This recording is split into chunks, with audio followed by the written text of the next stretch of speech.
Muy buenas tardes, tengan todos, estimados amigos. Hemos llegado a lo que son los últimos temas de capacitación en esta serie de charlas que hemos tenido a bien llevar a ustedes gracias al proyecto Transformando Sistemas de Mercado. Cabe mencionar el agradecimiento sincero a la ingeniera ambiental Ivania Ochoa, quien es especialista en cumplimiento ambiental del Departamento de Ambiente y Desarrollo, quien hemos tenido una coordinación constante para que estos temas de capacitación puedan llegar a ustedes.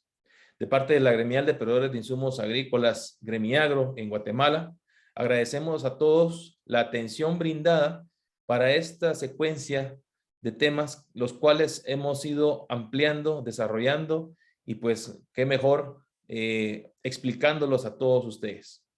En esta tarde vamos a tener a bien tener dos temas importantes. El primero será los productos agroquímicos y el ambiente. Y al momento de terminar este tema, pasaremos automáticamente al siguiente tema, que es bioestimulantes en cultivos. Vamos a agradecer también que cualquier consulta que puedan tener, anotarla en la bandeja de preguntas y respuestas o en el chat general, donde tendrá a bien la ingeniera Ivania dar el seguimiento a la misma. Sean bienvenidos a este tema de capacitación. Vamos a dar inicio. Bienvenidos a esta capacitación de Gremiagro. El día de hoy pues vamos a tocar un tema de mucho interés para todos. Y sobre todo en la parte agrícola es un tema que siempre está en el tintero y es la parte con relación al ambiente. El día de hoy vamos a ver durante el transcurso de la charla los siguientes puntos.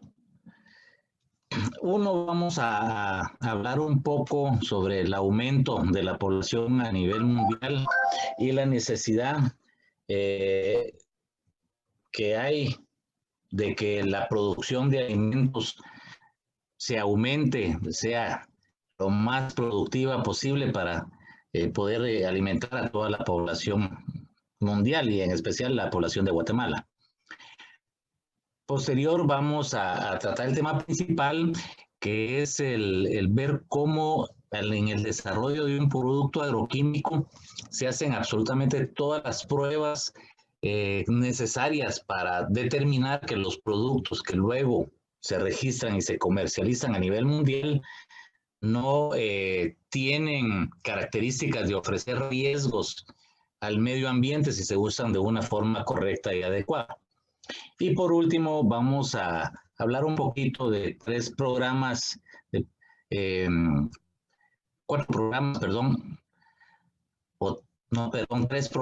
ambientales que la asociación, que nuestra gremial desarrolla y colabora para el bien del medio ambiente en Guatemala, en la parte agrícola, por supuesto.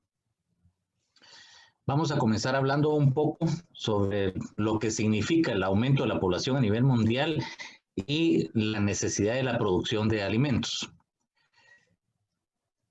Siempre ha existido el problema de hambre a nivel mundial, agravado muchas veces por cuestiones de guerras o por cuestiones sociales o de guerras internas o mundiales, lo que sea. Pero aunque no existan esos problemas extras, siempre existe la necesidad de producir más alimentos porque hay mucha parte de la población que todavía está sin la capacidad de tener ese nivel de seguridad alimentaria por bajas productividades, porque no les llega la capacitación, etcétera, etcétera. La FAO, la Organización Mundial de la Salud y la FAO indican que aproximadamente mueren 8.500 niños cada día de desnutrición a nivel mundial. Es decir, se muere un niño cada 5 segundos en el mundo. Muchos de ellos es por falta de alimentos. La población mundial ha ido aumentando tremendamente en los últimos años, ¿verdad? Sobre todo en los países en vías de desarrollo. Hay algunos países ya muy desarrolladas cuyas tasas de natalidad pues han bajado y ahí se ha ido estabilizando, aún disminuyendo la población. Pero a nivel mundial la población aumenta año con año en una forma tremenda. 1990, la OMS calculaba que la población mundial eran de 5.300 millones de personas. Se calcula que ahorita en el 2021 estamos aproximadamente en unos 7.900 a 8.000 millones de personas en el mundo. Y así va a seguir aumentando. En 2050 seremos 9.700 millones de personas. Y se espera que en el 2010, que es cuando la curva del aumento de la población comience a nivelarse, vamos a estar en unos 11.200 millones de personas a nivel mundial. Aparte de que de que la población ha ido aumentando año con año enormemente, la esperanza de vida de las personas también aumenta, es decir, vivimos más. Y aquí tengo algunas gráficas que demuestran eso. En la gráfica del lado izquierdo, está acá, podemos ver que, por ejemplo, en Guatemala, la esperanza de vida en 1960 era aproximadamente, perdón, en 1940 era aproximadamente, no, perdón, 1960 era aproximadamente de unos 45, 46 años la esperanza de vida. La misma ha ido aumentando por una serie de factores, más medicina, más atención hospitalaria y mejor comida. Definitivamente la gente ahora come mejor que antes, etcétera, lo cual hace que la esperanza de vida definitivamente aumente. Y actualmente en el 2020 andamos aproximadamente en una esperanza de vida para Guatemala de unos 74 años aproximadamente. Del lado derecho vemos la expectativa de vida en China, hombre, es que es el país con mayor población del mundo. Y ahí en 1950 la esperanza de vida de los chinos era más o menos de 40 años también. La esperanza de vida ahí también ha ido creciendo de una forma increíble. Y ahorita, más o menos en el 2020, la esperanza de vida en China anda alrededor de 75 años. En Europa, en 1910 ellos tenían una esperanza de vida muy similar a la que nosotros tenemos aquí en el 60. Esa esperanza de vida disminuyó después en 1918-20 por la pandemia de la gripe española que hubo. Y luego comenzó a subir nuevamente la esperanza de vida hasta la fecha actual, que en el 2020 aproximadamente la esperanza de vida en España y prácticamente toda Europa andaba alrededor de unos 86 a 87 años, bastante alta. Sí, la gente no solo ha ido en aumento, sino aparte de eso, vive más tiempo, la gente está más tiempo sobre la tierra. El otro factor que existe es que la gente ahora gana más que antes y tiene más acceso a muchas cosas de lo que antes no tenía. Aquí se ve, por ejemplo, del 93 al 2020, los cambios que ha habido en el ingreso per cápita, el PIB per cápita en algunos de los países a nivel mundial. Y en todos ha ido creciendo el PIB per cápita. En Estados Unidos, en ese lapso de tiempo que de 1993 al 2020, el PIB per cápita subió más o menos en un 105%. En Europa, 106%. Pero en los países de mayor cantidad mundial y que han ido desarrollándose muchísimo, ha crecido mucho más. Por ejemplo, China, el PIB per cápita subió en más de un 450 y en India subió en más de un 380. Es decir, la gente comenzó a ganar un poco más de lo que ganaba anteriormente. ¿Qué es lo que hace la gente cuando gana más? Lo primero que hace es alimentarse mejor. Si antes comían pocos verduras, ahora pues comerán más verduras, más frutas y sobre todo también comienzan a comer carne, mucha más carne de la que comían anteriormente. Eso ha hecho que el incremento en la demanda de cultivos para alimentos de las personas a nivel mundial haya crecido en este mismo lapso de tiempo en más de un 30%. Y como les decía, no solo es porque coman más verduras o más vegetales o más frutas, también es porque comen más carne. y la carne que se produce también necesita producto agrícola. Por ejemplo, si nosotros consumimos 1 kilo de carne de pollo, para llegar a consumir 1 kilo de carne de pollo, necesitamos que ese pollo, esa gallina, haya consumido 2 kilos de cereales o de concentrado o de lo que esté comiendo. Para consumir 1 kilo de carne de cerdo, el cerdo tiene que comer, para producir ese kilo, tiene que comer 3 kilos de cereales o de concentrados. Y la res, para producir 1 kilo de carne de res, se necesita que el ganado coma 7 kilos, ya sea de pasto o de concentrado. Es decir, por cada kilo de carne que nosotros estamos consumiendo, también necesitamos producción agrícola, definitivamente. Como les decía, la producción agrícola ha ido subiendo constantemente en los últimos años. Es la producción estimada que se ha dado en producción agrícola, tanto de granos, frutas, vegetales, etcétera, a nivel mundial. Sin embargo, la producción necesaria para la cantidad de gente que ha ido poblando a la tierra es innecesaria, pues hay una producción necesaria mucho mayor de la producción que actualmente tenemos. Se estima, de acuerdo a datos de la FAO, que para abastecer a la población de 2050, que va a ser arriba de los 9,000 millones de personas, la producción agrícola va a tener que incrementarse en un 70% a nivel mundial. Y se calcula que debería incrementarse en un 100% en los países en vías de desarrollo. Eso no es tan fácil, porque al final la tierra para producir, o la tierra con productividad agrícola no crece. Y normalmente lo que pasa es que se ve disminuida año con año. Aquí hay una gráfica también de la FAO en la que se muestra que la tierra cultivable en hectárea por persona a nivel mundial ha ido disminuyendo paulatinamente todos los años. Y eso es porque mucha de la tierra cultivable se destina después para ampliaciones de ciudades, para vías de comunicación, para fábricas, etcétera. Si la tierra cultivable no crece, básicamente tenemos la misma tierra cultivable y tampoco podemos venir y talar un montón de tierra que es dedicada a bosques y conservación de hábitat y que tampoco sería tan productiva para la agricultura.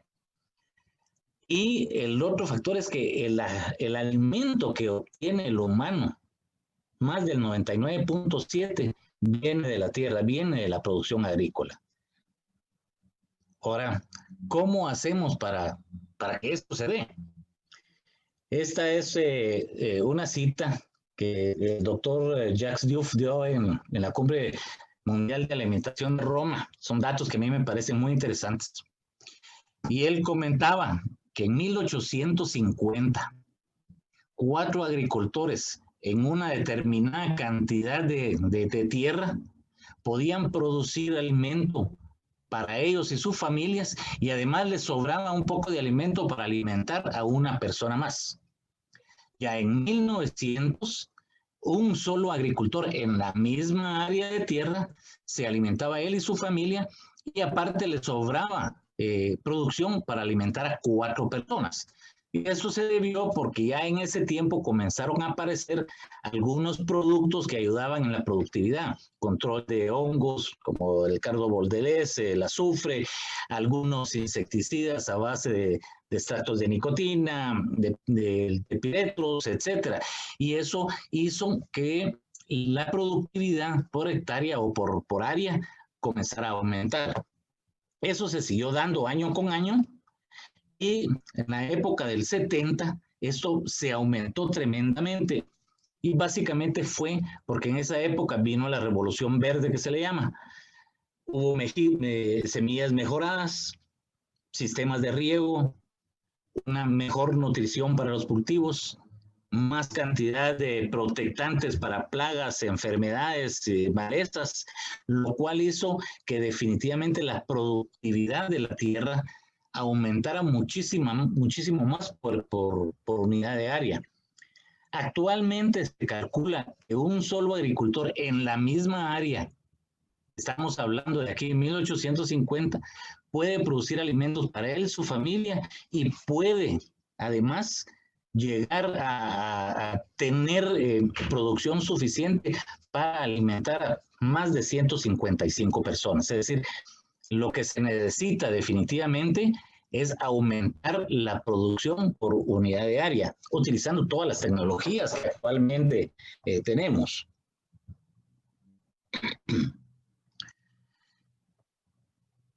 Si nosotros no usamos tecnología para producir más, nos conformamos con mucha agricultura de antes o no usar las técnicas, para producir 3 toneladas de maíz, muy probablemente vamos a necesitar 3/4 de una hectárea para producir esas 3 toneladas. Este es un ejemplo, ¿no? Sin embargo, con la tecnología actual, que tiene que ver con semillas, con nutrición, con agricultura de precisión, con todos los productos agroquímicos, etcétera, esas 3 toneladas las podemos producir en un solo cuarto de la hectárea y dejar el resto del terreno para mantener el hábitat o para poder llegar a producir muchísimo más de lo que podíamos producir con una muy baja productividad. Y de eso se trata los agroquímicos. Los agroquímicos es una tecnología más para lograr altas productividades por área. Es decir, con una misma cantidad de área podemos llegar a producir mucho más. No solo los agroquímicos, como les decía, hay un montón de tecnologías más que nos van a ayudar a eso. Ahora con ambientes controlados, invernaderos, etcétera, eso se ha incrementado también tremendamente. Los productos agroquímicos son actualmente los productos más estudiados en la historia de la humanidad como productos químicos. El producto agroquímico necesita tener licencia de comercialización para poder venderse. Es decir, es necesario registrarlo ante la autoridad competente, que en el caso de Guatemala es el Ministerio de Agricultura, Ganadería y Alimentación, para que ese producto pueda comercializarse y venderse. Pero para poder ser registrado, el producto agroquímico tiene que presentar un sinfín de estudios, lo cual actualmente, lo hace el mejor estudiado a nivel mundial, más que los medicamentos, más que los cosméticos y más que muchos alimentos que necesitan también esos permisos de comercialización. Para producir o para desarrollar un agroquímico desde su inicio hasta el final, se necesitan aproximadamente $286 millones. Se comienza normalmente un estudio con un montón de moléculas, 140,000 en promedio. De esas 140,000, con todos los filtros que se va pasando, con los estudios que se van haciendo en la investigación y el desarrollo, al final de todas esas 140,000 moléculas, 1 o 2 llegan a salir al mercado. Para eso, la investigación y el desarrollo se tarda entre 8 y 10 años aproximadamente, promedio de 9 años. Y se realizan en la parte toxicológica, ecotoxicológica y de efectividad más de 120 ensayos para probar el comportamiento del producto antes de que pueda salir al mercado. Hoy vamos a ver solo una parte de esa investigación y de ese desarrollo que se hace con el producto agroquímico y que tiene que ver básicamente con el área toxicológica del entorno, es decir, para organismos no previstos, y con el área ambiental, que tiene que ver con todo lo que significa metabolismos y residuos, tanto en animales, suelo, agua, aire y las plantas. Esto es lo que vamos a ver, es una parte de todos los estudios que se hacen y es una parte de toda la investigación que se hace. Aparte se hace un área toxicológica completa para lo que son mamíferos y de ahí, de esa cantidad de estudios se extrapola al ser humano. Para eso, pues hay una charla que tiene que ver con la investigación y desarrollo de agroquímicos y la parte de toxicología, básicamente. vamos entonces a ver la parte toxicológica que cuando tiene que ver con el entorno se conoce como ecotoxicología. Ahora, ¿por qué se hacen tantos estudios para un agroquímico?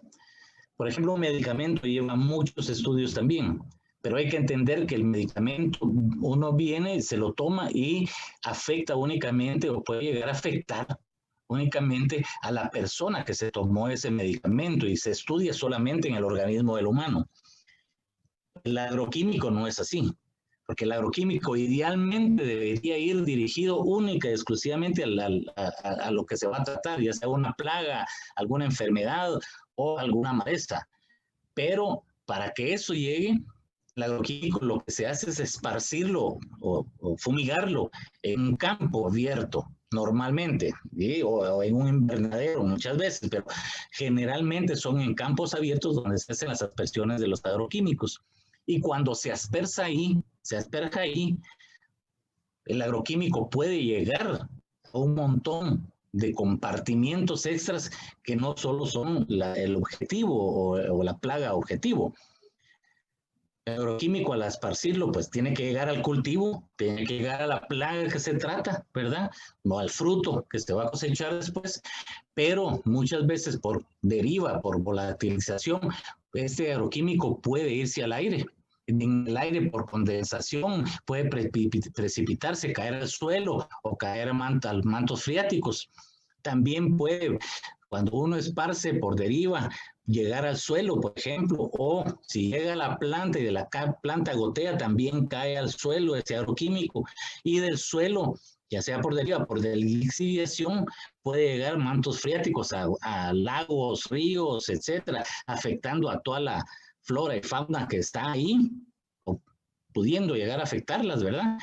Y todo esto lo que causa es que pueden en algún momento de todo eso llegar a tener residuos todos los alimentos que nosotros también consumimos, ya sea de que venga el cultivo de la, o de la fruta o del fruto, ¿verdad? Que venga de la carne, la vaca pues se come pasto y está cercana a producciones de agroquímicos, de, ¿cómo se llama?, de cultivos, etcétera, en los pescados, en el agua que tomamos, etcétera.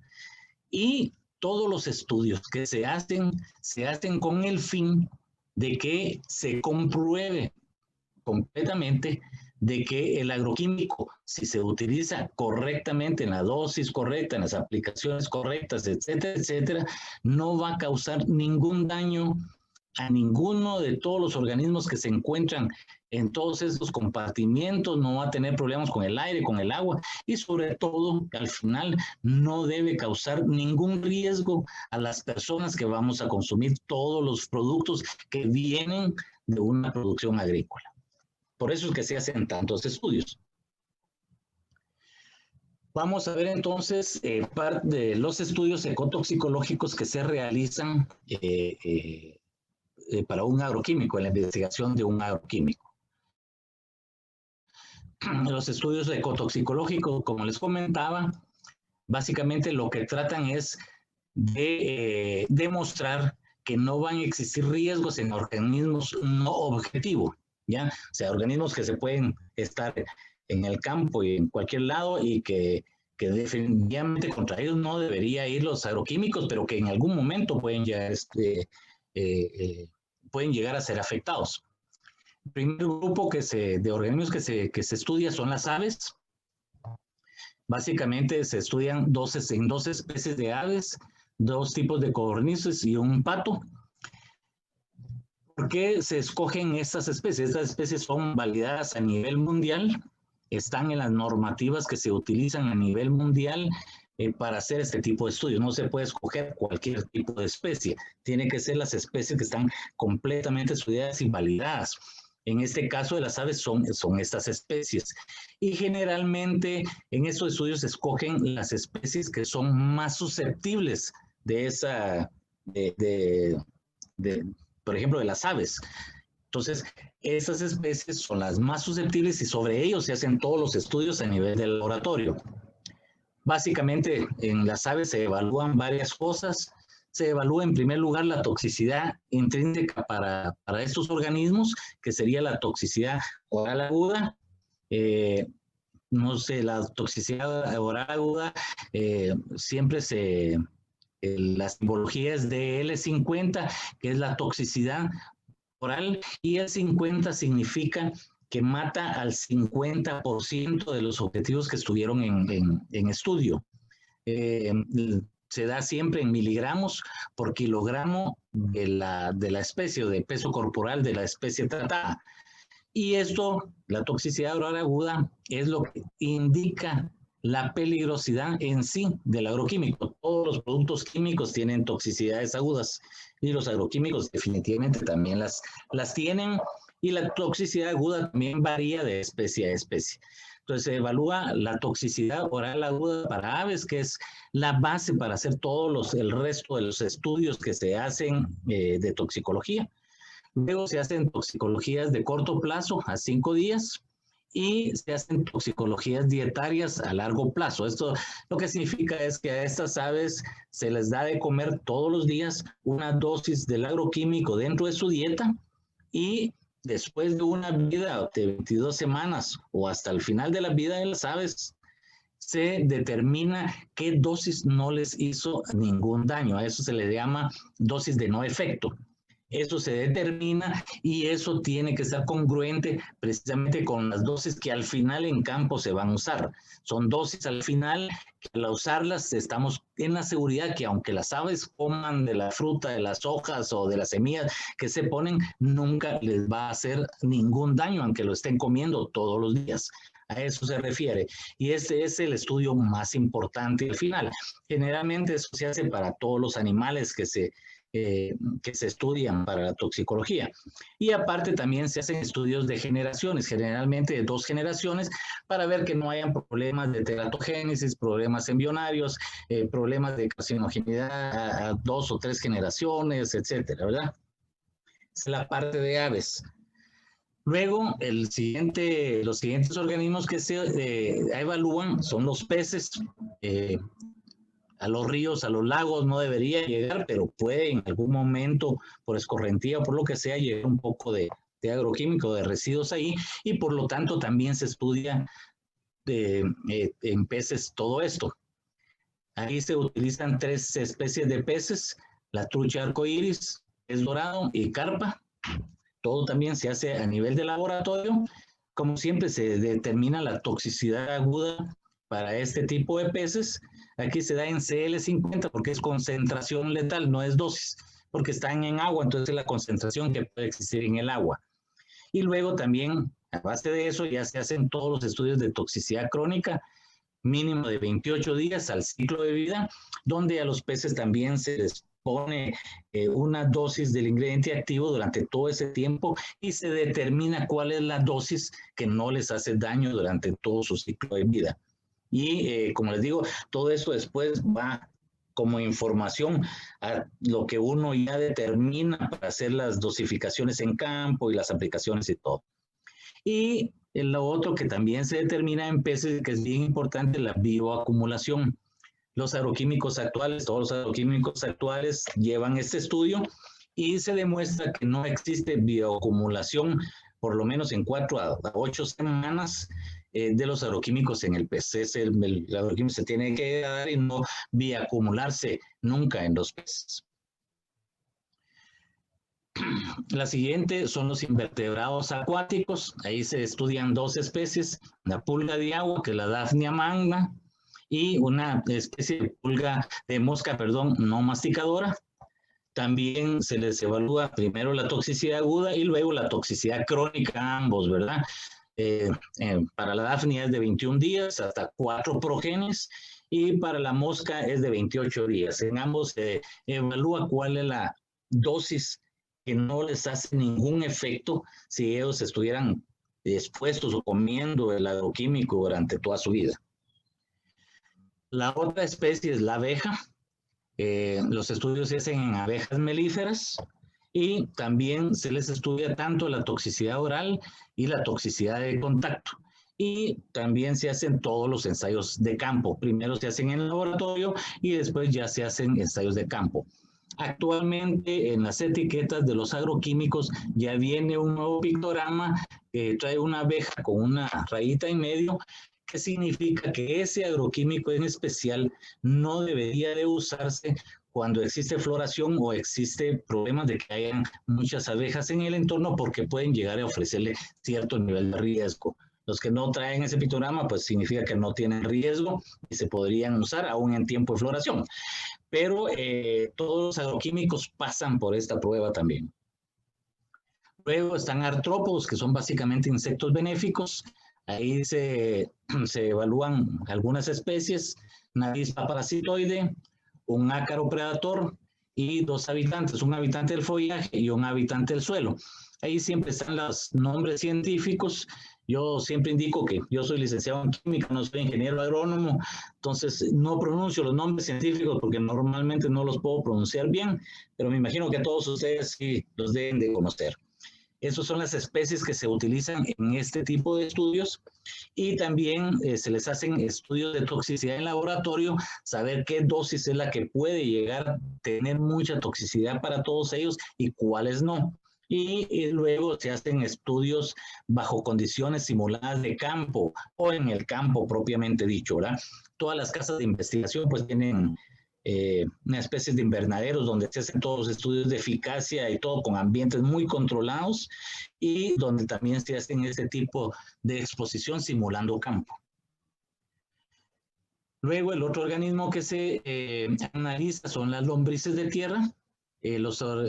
Hay algunos agroquímicos que se aplican directamente en el suelo, como por ejemplo algunos herbicidas o insecticidas para control de nematodos, por ejemplo.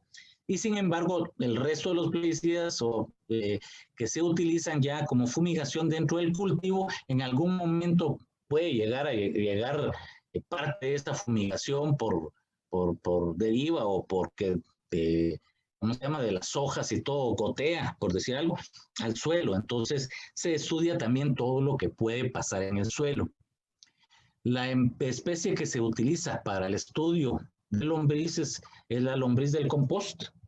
Y ahí también se evalúan a nivel de laboratorio varias cosas. La primera es la toxicidad aguda, como les decía, siempre se evalúa porque a partir de ahí siguen todos los estudios posteriores, ¿no?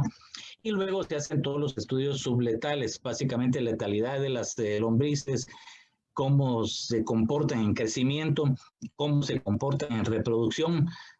Ahí se hacen, ¿cómo se llama? Fumigaciones en suelos donde hay lombrices, donde se estudian a nivel de laboratorio, y durante 28 días se le está monitoreando para ver que no haya ningún problema de letalidad ni de crecimiento, y sobre todo de reproducción, y que no sufra ningún efecto. El otro es con los microorganismos que están en el suelo. Básicamente ahí se evalúan 2 tipos de microorganismos: los microorganismos nitrificadores y los microorganismos transformadores de carbono. Ahí no es que se cuenten los organismos en sí, sino lo que se evalúa. Básicamente se hacen evaluaciones a largo plazo con una sola posición, entre 7, 14 y 28 días, y lo que se evalúa es básicamente los efectos que los microorganismos tienen en el suelo, la cantidad de nitratos formados y el efecto potencial en la transformación de carbono. Esto, después de que el suelo ha sido expuesto a largo plazo con las exposiciones de plaguicidas, no debe tener ningún efecto, con lo cual se demuestra que posteriormente, ya cuando se determinan las dosis correctas con todos estos estudios y las cantidades de aplicación que se pueden hacer, en ningún momento, si lo hacemos correctamente, vamos a afectar a ninguno de todos los organismos que hemos estado viendo hasta el momento. Aparte de ¿cómo se llama? De ver la parte de ecotoxicología, también dentro de todos los estudios se mira la parte ambiental. Y ahí básicamente se hacen varios estudios ambientales.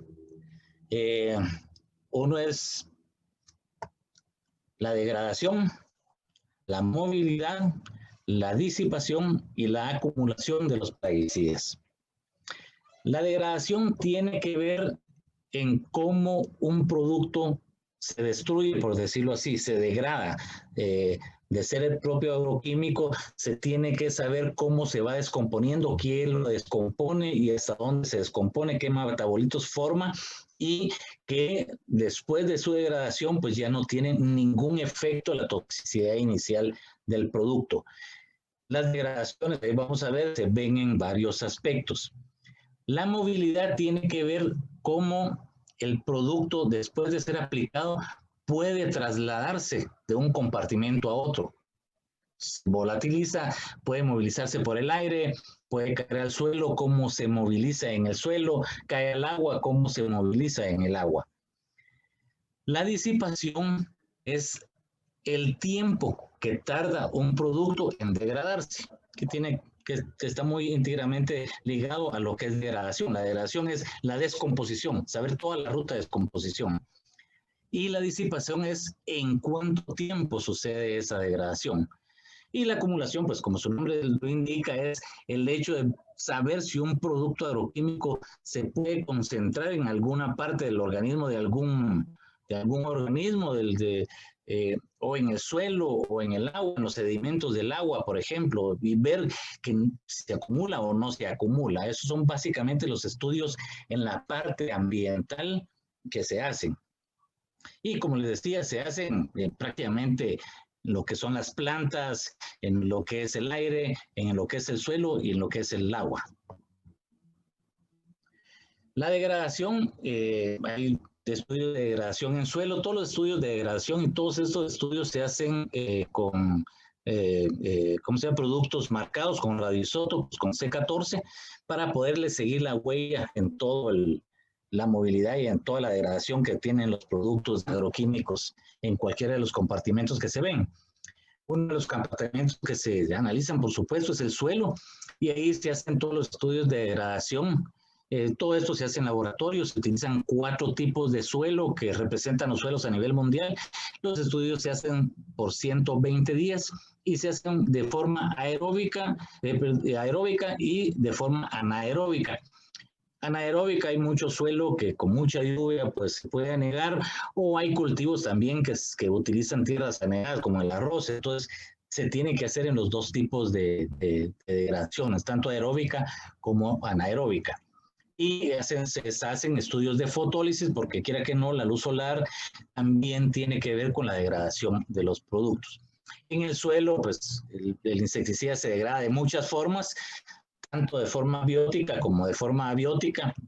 La más importante de la forma biótica, los microorganismos del suelo son los más importantes en la degradación de los plaguicidas, y en la forma biótica pues hay un montón de factores, pH, la cantidad de agua que tenga, los minerales que estén disueltos, etcétera, y todo eso pues es lo que se estudia en la degradación de los plaguicidas en suelo. En el agua también se hacen todos los estudios de degradación, básicamente por hidrólisis, que es lo más común como se degrada un plaguicida en agua. Ahí se determinan aguas normales con 3 rangos de pH. También se analiza en agua la cantidad de degradación que puede darse por fotólisis. Se hacen estudios con luz artificial, que es el xenón, por 30 días. Y se hacen muchos estudios de biodegradación, básicamente en los sedimentos en el agua. Eso se hacen por 3 meses para definir claramente que los plaguicidas, aunque lleguen a sedimentos, se puedan degradar muy fácilmente. Y en el aire también se hacen todos los estudios de degradación. Básicamente en el aire la degradación ocurre básicamente por fotólisis. La movilidad, se hacen estudios de movilidad en el aire, en sistemas de flujo de aire. Se hacen sistemas de movilidad, estudios de movilidad en el suelo, y básicamente ahí lo más importante es la determinación de 2 coeficientes, que es el coeficiente de partición en el suelo y el coeficiente de partición en la porción orgánica del suelo, que es el COC. Y básicamente esto lo que hace es determinar qué tan fuertemente es atrapado un plaguicida cuando llega al suelo. Eso es importante para saber que el plaguicida no va a sufrir lixiviación y se va a ir, sino que va a quedar atrapado en cierto nivel, hasta cierto nivel en el suelo, y ahí ocurre toda la degradación, ¿verdad? Y luego un análisis importante y que se hace en absolutamente todos los plaguicidas también es la lixiviación. Para eso se utilizan lisímetros, que son básicamente a nivel experimental. Aquí abajo vemos una foto de un lisímetro en una de las empresas de investigación y desarrollo de los plaguicidas, que es básicamente una torre, se puede decir, o una columna de suelo normal, ¿verdad? Donde se hacen cultivos y que al final de la columna esa que se impermeabiliza completamente, al final lo que se hace es recoger todo el agua que viene por lixiviación y esa agua es la que después se manda a análisis. Además, pues hay un patrón que toma todo el agua que puede venir directamente de las aplicaciones o del riego o de la lluvia que viene, que está encima del cultivo. Y también se toma como patrón. Aquí lo que se trata es determinar que si uno aplica plaguicidas acá, lo que pueda caer al suelo, como les decía, lo ideal o lo normal es que los mismos sean absorbidos o no absorbidos, sino retenidos en la primera porción del suelo, los primeros centímetros del suelo, donde son degradados, ya sea por medios abióticos o por medios bióticos. Y luego, aunque sigue lixiviándose todo, al final no se van a encontrar residuos de plaguicidas, por lo cual nunca debería existir contaminación de niveles freáticos. Este estudio se hace para todos los plaguicidas y normalmente en los estudios lo que se hace es utilizar las mayores dosis y la mayor cantidad de aplicaciones que se recomiendan al final en la etiqueta. Con eso nunca tendrá que haber residuos por lixiviación y que puedan contaminar mantos freáticos, ¿verdad? Y el agua, exactamente. Por eso la importancia siempre de utilizar o de fijarse, de usar las recomendaciones que siempre traen las etiquetas y los panfletos, porque todo eso viene de acuerdo a todos esos estudios que se han hecho anteriormente. Y luego se hacen los estudios de disipación, son estudios normalmente en laboratorio, se llega a determinar hasta el 90% de disipación, es decir, el 90% de que se ha degradado el agroquímico. Se estudian 4 tipos de suelo cuando es en el suelo y hasta 24 meses. También se hacen estudios de disipación en agua, en el aire.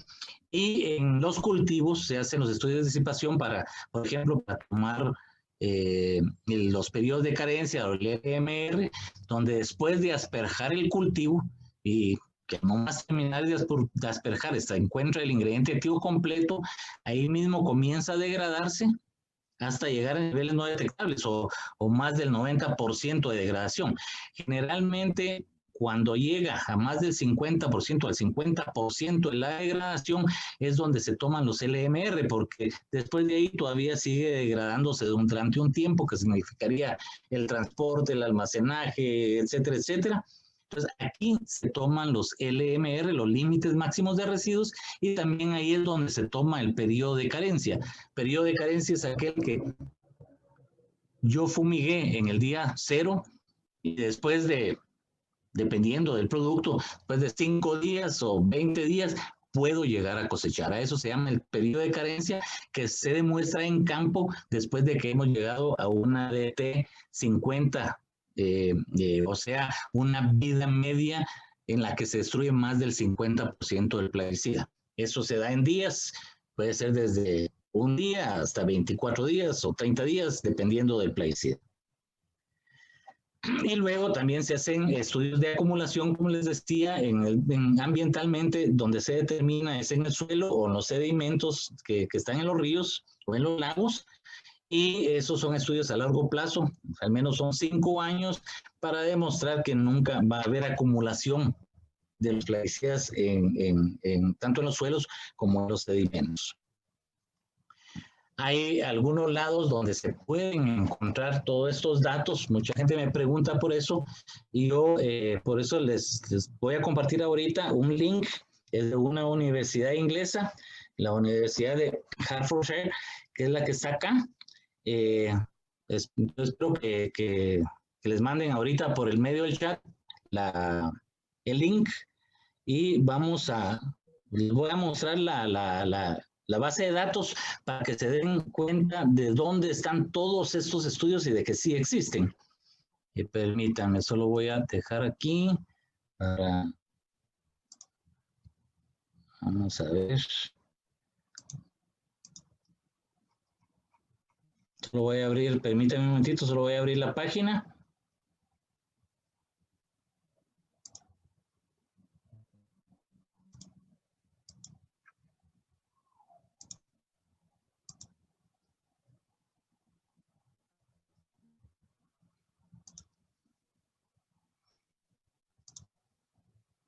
Solo permítanme que se abra la página.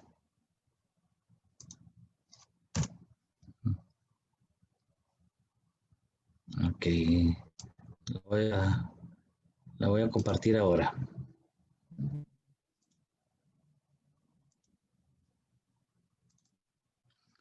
Solo me indican si miran la página web. Sí, Julio, sí la podemos ver. Ok. Esta es la página de esta universidad. Son datos técnicos y científicos. Es una universidad muy prestigiosa en Inglaterra. De acuerdo a mi punto de vista, es una de las bases de datos más completas que existen sobre plaguicidas. La página es bien fácil de usar, se puede poner en español, si se dan cuenta. Y en el lado izquierdo ustedes pueden ver que uno puede buscar ahí los productos, pues ya sean insecticidas, herbicidas, fungicidas, otros, ¿verdad? Yo voy a buscar un herbicida específico. Cuando me voy ahí nos sale todos los herbicidas en nombre alfabético. Yo voy a buscar uno de los herbicidas que más ha estado sonando últimamente, que es el glifosato. Aquí está. Entonces yo me puedo ir a la página del glifosato, por ejemplo, abrirla, y entonces ahí ya me indica todos los datos que el glifosato tiene actualmente. Como les decía, es una universidad muy preciosa, todos los datos pues son científicos, ¿verdad? Nos vamos aquí a la parte donde está el glifosato, ¿verdad? Hay un resumen, hay una información general, la descripción, qué plagas controla. Algo importante está, por ejemplo, la situación regulatoria. Bueno, este es del Reino Unido porque la universidad es inglesa. Indica que el glifosato está aprobado para su uso en Inglaterra y además nos muestra toda la parte regulatoria de la Unión Europea, que es básicamente lo que ellos tienen, ¿verdad? Y aquí también indica que, por ejemplo, el glifosato está aprobado para su uso en todos los países de la Unión Europea. Hay algunos datos más, por ejemplo, que dice que también se utiliza en Australia, Estados Unidos. Luego ya viene parte de la estructura química del compuesto, el glifosato, ¿verdad? Y hay un estatus general donde se da el nombre, el grupo de sustancias a la que pertenece, el modo de acción, el número CIPAC, por ejemplo, el número CAS está aquí, están los nombres del producto, ¿verdad? Las clasificaciones de la resistencia a herbicidas, el tipo de formulaciones más normales que están en Europa, está acá. Luego se dan todos los estudios de destino ambiental del glifosato, la solubilidad en agua, el punto de fusión, inflamación, coeficiente de reparto, coeficiente de disociación, presión de vapor, la constante de Henry, perdón. Están todos los datos de degradación, está la degradación en suelo, aquí pueden ver el DT50, como les dije, la vida media al 50% de degradación, y indica que se tarda 15 días en el suelo, en un suelo típico, ¿verdad? Es decir, el glifosato lo aplicamos hoy y de acuerdo a eso, en 15 días ya sufrió más del 50% de degradación, ¿verdad? Hay en campo, este es el DT90 en campo, por ejemplo. Hay tasas de disipación, DT50 en agua o el sedimento, hay absorción y movilidad en suelo, están todos los datos también, índices de destino, metabolitos, otros metabolitos conocidos. Están todos los datos de ecotoxicología, que fue lo que estuvimos viendo también. Por ejemplo, hay datos de toxicología en aves, ¿verdad? En invertebrados acuáticos, en crustáceos acuáticos, en organismos que habitan sedimentos, plantas acuáticas, plantas no objetivo, en algas, en abejas, en abejorros, otros polinizadores, lombrices de tierra, otros macroorganismos, artrópodos, microorganismos del suelo, el mesocosmo, que eso sí no sé qué es. También están todos los datos de la salud y protección humana, ¿verdad? Las DL50 en mamíferos y en humanos. La IDA, que es un concepto que se usa mucho, la IDA es la ingesta diaria aceptable. Es decir, eso se da en miligramos del producto por kilogramos de peso corporal por día. ¿Qué significa? La IDA significa que nosotros podemos llegar a consumir 0.5 miligramos de glifosato por cada kilo corporal que tenemos. Por ejemplo, yo peso 60 kilos por 60 kilos, 0.5 por 60. Sería, híjole, podría consumir 0.5 miligramos por 60 kilos, ¿ya? Cada día. Y eso lo podría yo consumir todos los días de mi vida sin que eso me haga ningún daño. Eso es lo que significa la IDA o la ingesta diaria admisible. Esto proviene de un montón de estudios a largo plazo que se hacen en los animales mamíferos, ¿ya? Bueno, están rutas de exposición, los LMR. Los LMR siempre se encuentran en bases de datos específicas, ya sea para la Unión Europea, para Estados Unidos, para Japón o del Códex. Cada uno tiene sus bases de datos sobre MLR. Y luego hay algunos problemas específicos en salud, dice que no tiene ninguno. En carcinogénesis hay una signo de interrogación, porque hay mucha duda. Realmente no se ha demostrado que tenga ningún efecto carcinogénico este producto, igual que tampoco lo es como disruptor endocrino. Y luego hay manejos de problemas y algunas traducciones. Es decir, por cada producto que ustedes puedan requerir, aquí están absolutamente todos los datos. Es una base que yo la recomiendo por si alguien tiene alguna duda o quiere investigar un poco más sobre los productos. Bien, voy a dejar de compartir esta y me voy a ir a la otra. Creo que ya estamos en la otra. No sé si se me está viendo la presentación. Sí, ya la podemos ver. Ok, perfecto. Bien, esos son todos los estudios ambientales que se hacen en los productos agroquímicos. Después de pasar toda esta parte de los estudios ambientales, que es, como les decía, es una parte de todo, ya tuvieron que haber pasado todos los estudios toxicológicos, ¿ya? Que tienen que ver con todo lo que son mamíferos y que todos esos estudios toxicológicos en mamíferos se extrapolan al ser humano, ¿ya? Ya pasaron todos los estudios de efectividad, saber que el producto realmente controla lo que queremos controlar, el problema, y todos los estudios ecotoxicológicos, toxicológicos. Ya con todo eso se procede después a registrar el producto. A partir de todos esos estudios es que se fijan las dosis y el número de aplicaciones, las plagas que controla y los cultivos en los que se puede aplicar, después de todos los estudios también de efectividad. Por eso es que nosotros siempre insistimos y siempre hay que insistir en cualquier persona que tenga que ver con agroquímicos, que tenga que ver con la aplicación de agroquímicos específicamente, que los productos tienen siempre que usarse bajo las recomendaciones que dice la etiqueta y el panfleto. Si nosotros utilizamos los productos bajo esas recomendaciones, nunca debemos de causar riesgos inaceptables para la salud y el ambiente. Eso es lo más importante.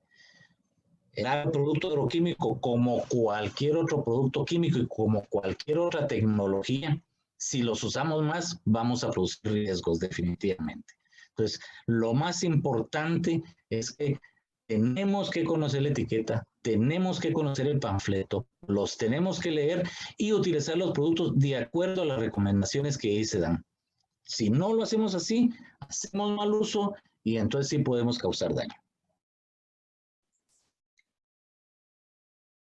Estimados amigos, es así como este tema ha sido tan importante, ya que si podemos hacer un pequeño resumen de lo que hemos observado, es que nos han dado el por qué es importante conocer todos los procesos por lo que pasa un producto agroquímico para que pueda salir al mercado.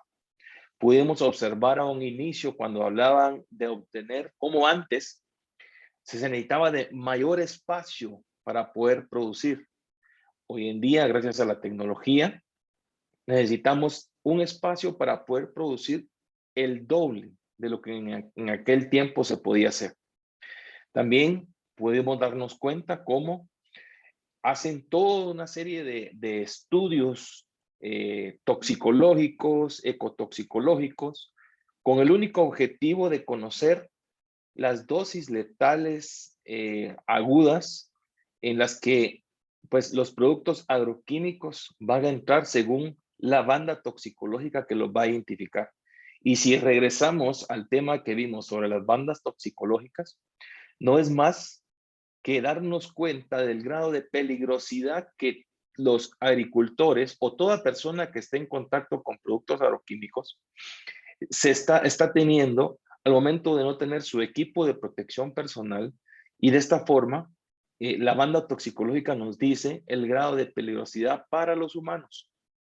Es de recordar que no es el grado de peligrosidad para la plaga o la enfermedad que podamos tener en el cultivo, ¿verdad? Porque al final la plaga o la enfermedad va a ser exactamente la misma, el producto, ya sea un producto de banda de color verde o un banda de color roja, va a ser exactamente lo mismo.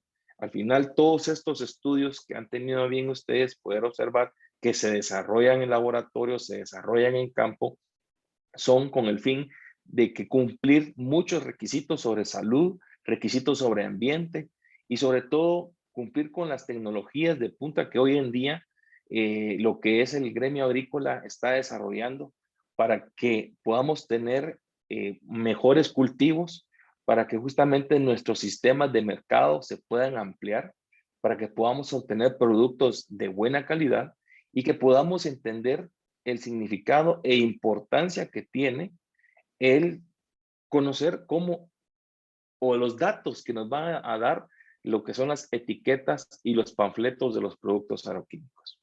Es por eso que el tema era los productos agroquímicos y el ambiente, porque se pueden dar cuenta justamente de todos los procesos que pasa para que sea llevado a la venta final. Bueno, ahora vamos a dar inicio a lo que es el tema de bioestimulantes, un tema muy, muy interesante también, en donde ustedes se van a poder dar cuenta sobre lo que es importante conocer justamente, ¿verdad?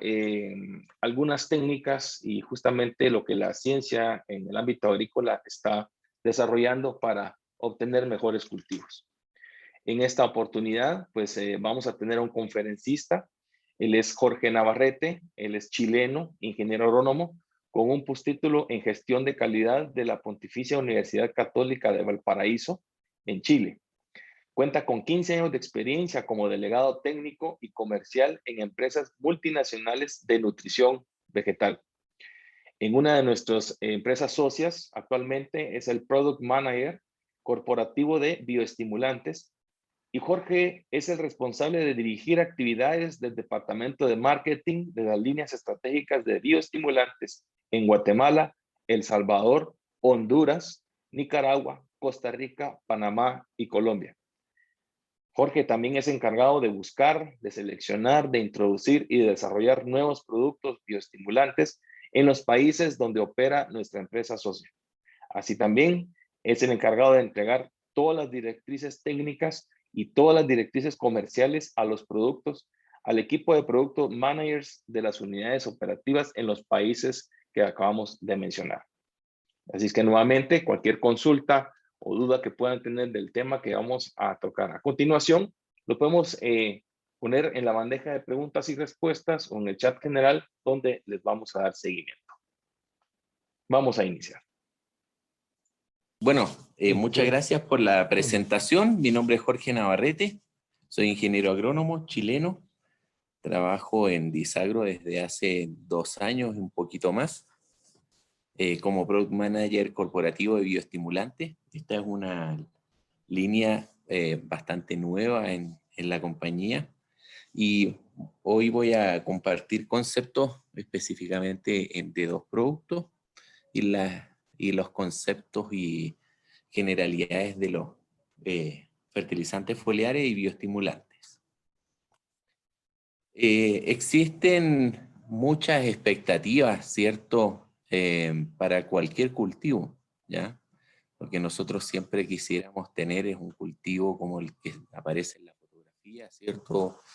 Que son prácticamente clones, ¿cierto? Todos creciendo al mismo tiempo, una forma rápida, equilibrada, ¿cierto? De homogeneidad, de calibre, en aspectos sanitarios óptimos, ¿cierto? En este caso esas lechugas que ojalá sean crocantes, crujientes, muy turgentes y de buena vida en anaquel. Sin embargo, no siempre tenemos esas condiciones óptimas, ya que esa es una foto en Chile de uno de los proveedores de lechugas para el McDonald's y para supermercados, ¿ya? En que, bueno, son invernaderos climatizados, ¿cierto? Y que dan unas condiciones ideales en que en verano pueden producir cada 25 días, ¿ya? Tener un ciclo de trasplante a cosecha, ¿ya? Pero como les comentaba, no siempre tenemos estas condiciones ideales, ¿ya? La realidad muchas veces, esto es por causa de las heladas, ¿ya? Que son especialmente en Sudamérica bastante frecuentes, ¿ya? Y justamente los bioestimulantes contribuyen, ¿cierto?, a poder sortear estas dificultades climáticas y situaciones de estrés fundamentalmente. Existen muchos factores que influyen en el desempeño de cualquier cultivo, ¿ya? Prácticamente el 100% de los cultivos hoy día no están en condiciones ideales desde que se establece. Siempre hay algún factor biótico o abiótico que puede estar afectando su crecimiento. En el caso de los factores bióticos asociados a organismos o microorganismos, ¿cierto? Bacterias, nematos, insectos, malezas y hongos. ¿Ya? Animales también puede ser considerado también como roedores, etc.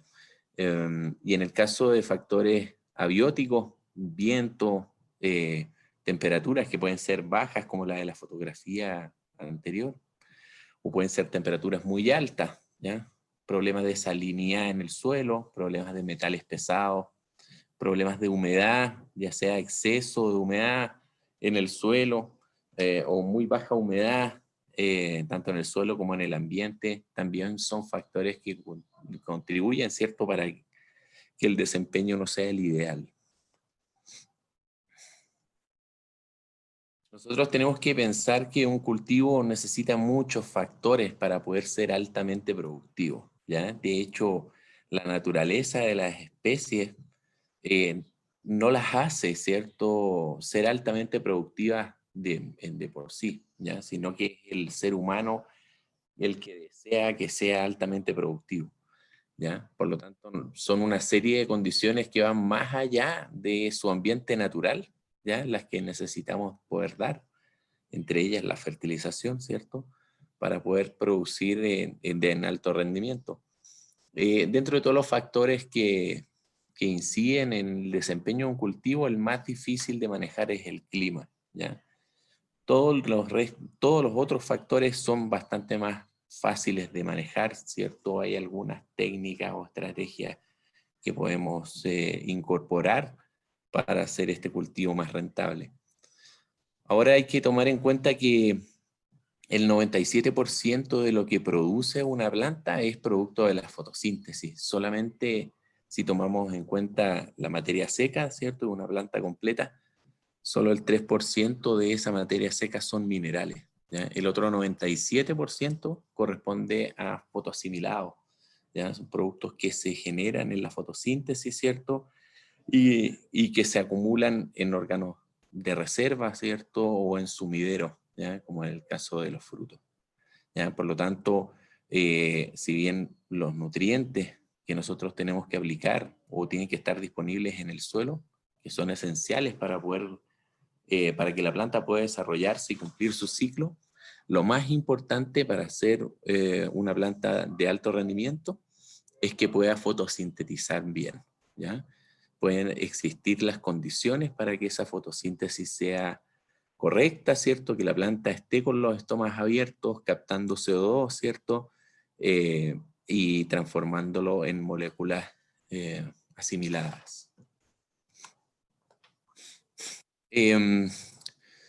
Cuando nosotros necesitamos dar un apoyo al cultivo, ¿cierto?, aparte de la fertilización de suelo, nosotros podemos recurrir a los apoyos foliares. ¿A qué nos referimos con esto? Que son aplicaciones de formulados, ¿cierto?, en base a minerales o moléculas orgánicas o combinación de estas, ¿cierto?, que normalmente están disueltas en agua, asperjadas a las hojas, tallos o frutos de una planta o cultivo, ¿ya? Así podemos definir las aplicaciones foliares. Estas aplicaciones foliares, ya sea de correctores foliares o de bioestimulantes, siempre hay que considerar que son complementarias a la fertilización de suelo, ¿ya?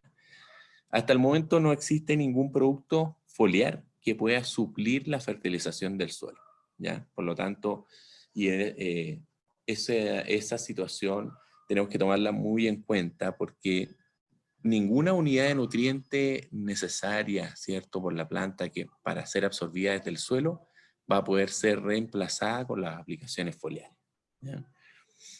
Sin embargo, son muy buenas herramientas, ¿ya?, para suplir nutrientes en épocas o en momentos transitorios, que ya voy a explicar en qué consisten, ¿cierto?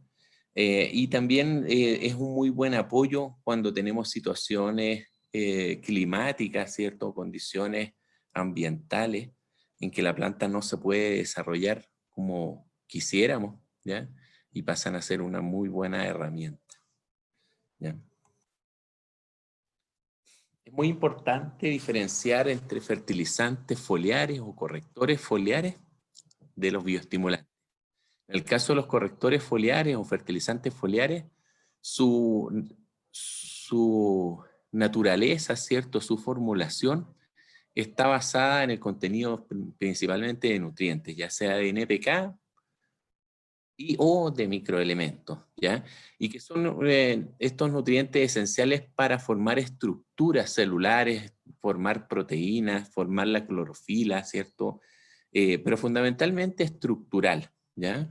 Está basado fundamentalmente en eso, como apoyo a la fertilización del suelo. Y en el caso de los bioestimulantes, ¿ya?, el fin de los bioestimulantes no es un fin nutricional propiamente tal, ¿ya? Digamos, no es un fin mineral, ¿ya?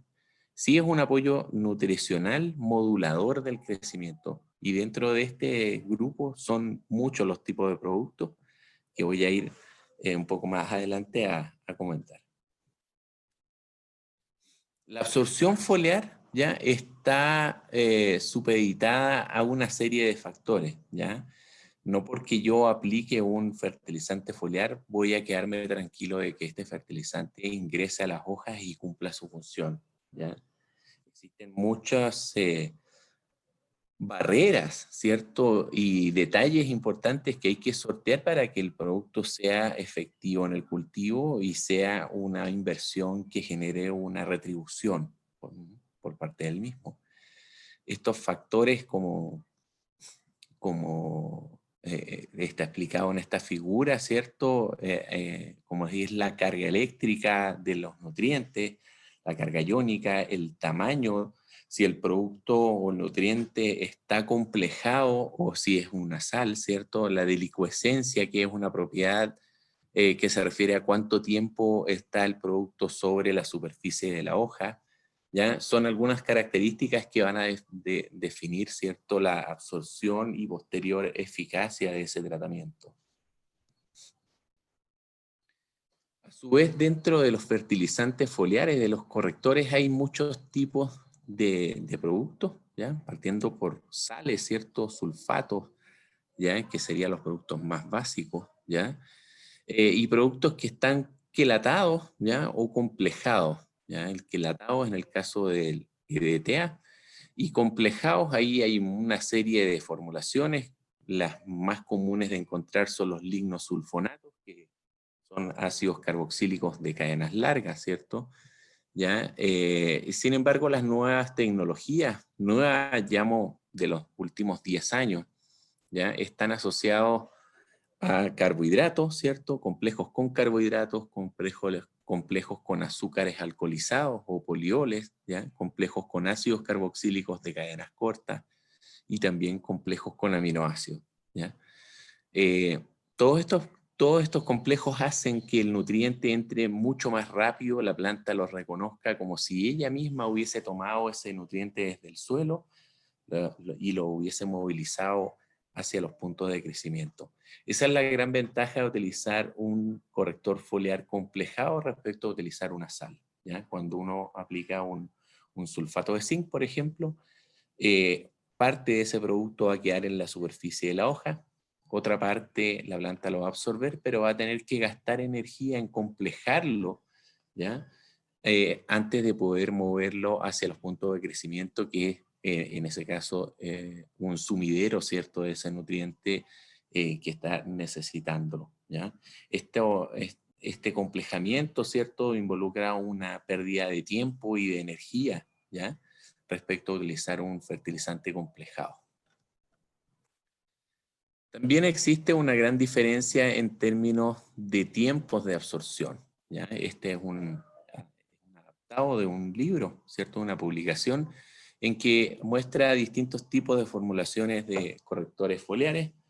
En el caso de las sales y los óxidos, ¿cierto?, que son las tecnologías más antiguas, normalmente para absorber el 50% de ese nutriente necesita varios días, ¿ya?, de 2 hasta 12 días dependiendo del nutriente, ¿ya?, desde que yo lo aplico hasta que la planta puede tomarlo, ¿cierto?, y metabolizarlo.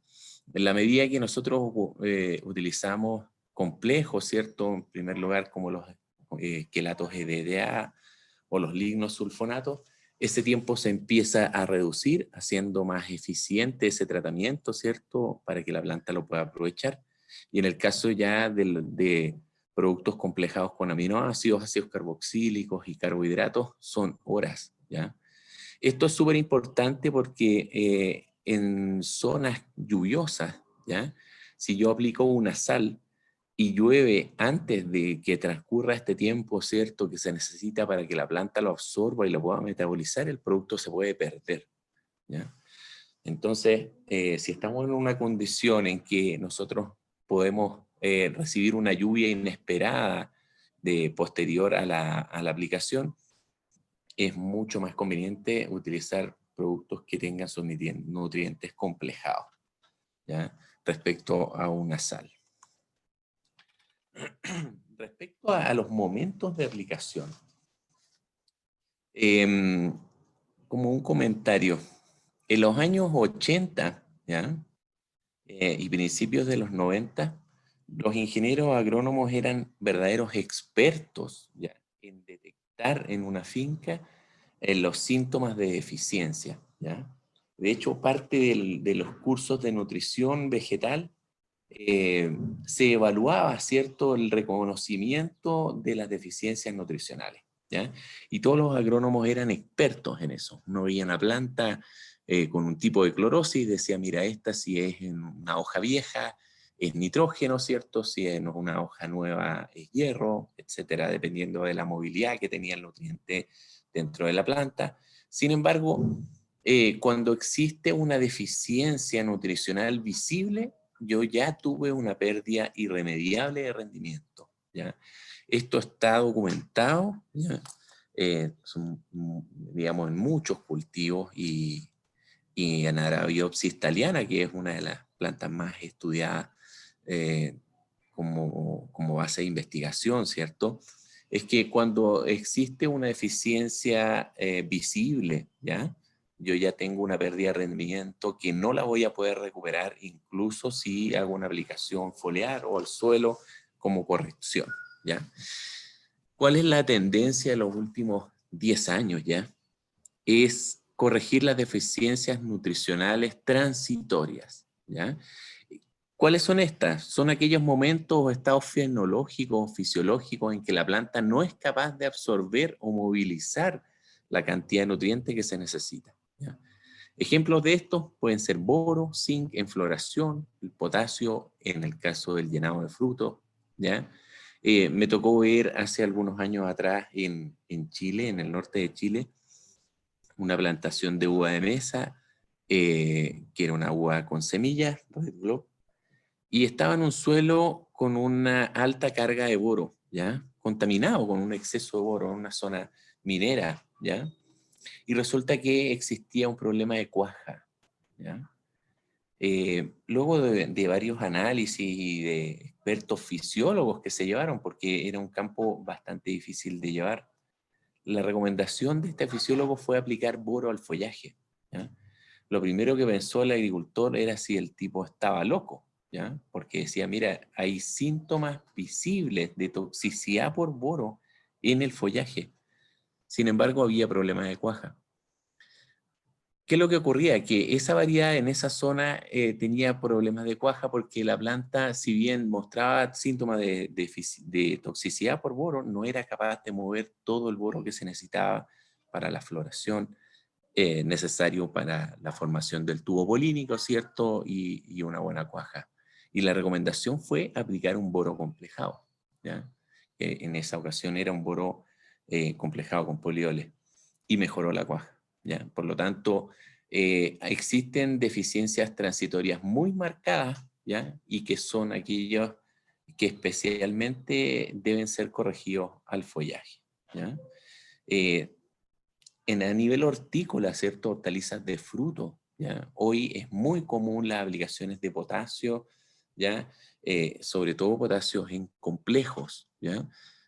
Como un complemento para el llenado de los frutos, ¿ya? Y eso también está demostrado, ¿cierto? Y está cada vez más creciente el uso de este nutriente de forma foliar como un complemento a la fertilización del suelo, ¿ya?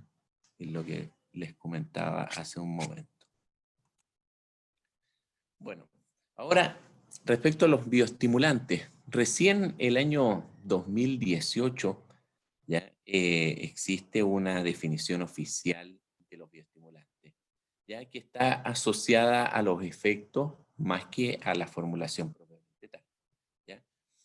Y que en términos resumidos es cualquier sustancia, ¿cierto?, que puede ser natural o orgánica o inorgánica, ¿cierto?, que aplicada a un cultivo es capaz de modular o estimular procesos biológicos, ¿ya?, fisiológicos, que mejoran la disponibilidad de nutrientes, optimizan su absorción, incrementan la tolerancia al estrés y mejoran la calidad de cosecha, ¿ya?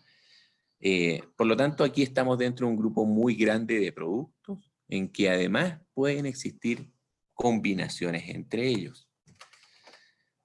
Yo he separado los bioestimulantes en 5 grandes grupos.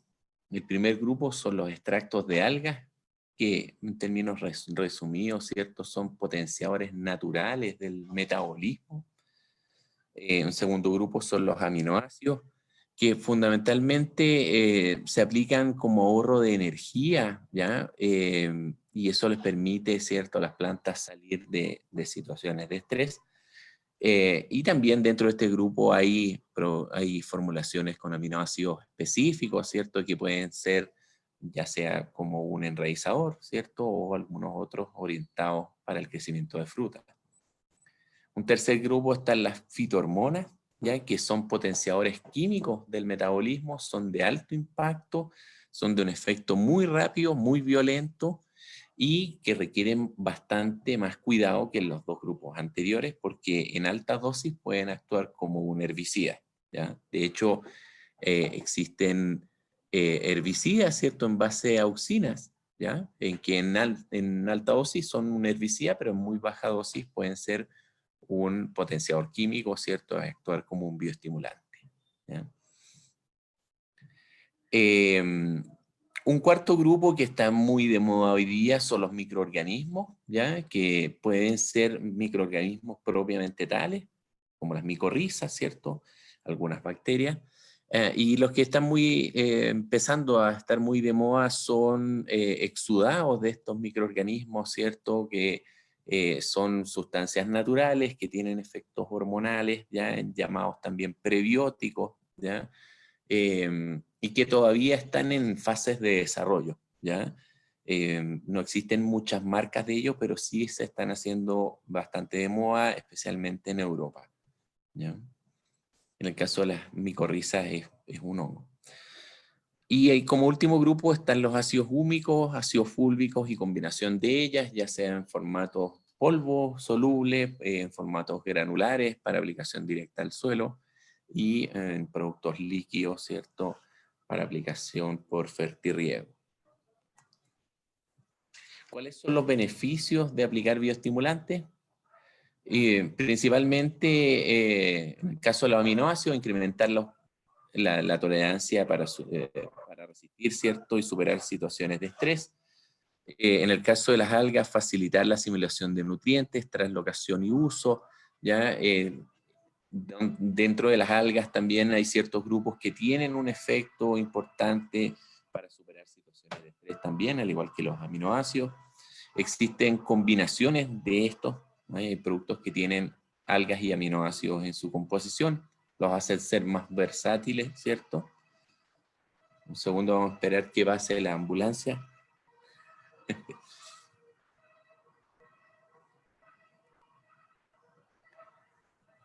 Ahí sí. Bueno, mejorar la eficiencia del metabolismo de las plantas para inducir incrementos y calidad de cosecha, ¿cierto? La medida en que una planta está activa permite producir más, ¿cierto?, fotosimilados, fotosintetizar más, ¿cierto?, y crecer con una mejor velocidad, y eso nos va a permitir poder optar a una mejor calidad de cosecha y rendimiento. Mejorar atributos de calidad, hay formulaciones que están orientadas al incremento de azúcares, mejorar el color, ¿cierto?, síntesis de pigmento, aumentar el tamaño, etc. ¿Ya? Y en el caso de los ácidos húmicos y fúlvicos, estos son productos que están diseñados para mejorar las propiedades físicas, químicas y biológicas del suelo.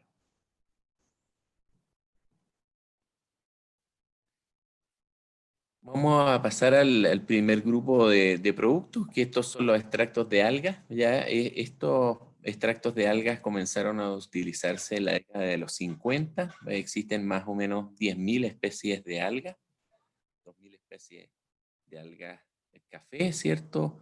Algas pardas, que le llaman.